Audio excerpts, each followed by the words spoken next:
Rakhine মন্দিরে চলে আসছে। Rakhine Buddhist temple, south Rakhine পাড়া। আপনারা খেয়াল করুন, দেখুন।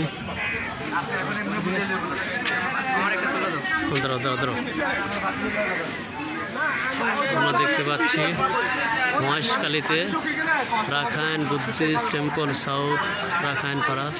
ওখানে এসছি দর্শক, আপনাদের সুবিধার জন্য আমি দেখাইতেছি।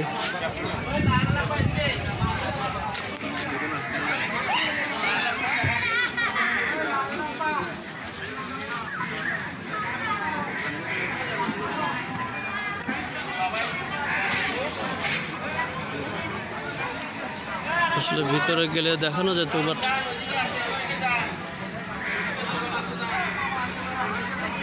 আসলে বন্ধ রয়েছে আন্ডার লক অ্যান্ড কি, যার ফলে আমরা ভিতরে ঢুকতে পারলাম না। আমরা বাইরে থেকে আপনাদেরকে কিছুটা দেখালাম।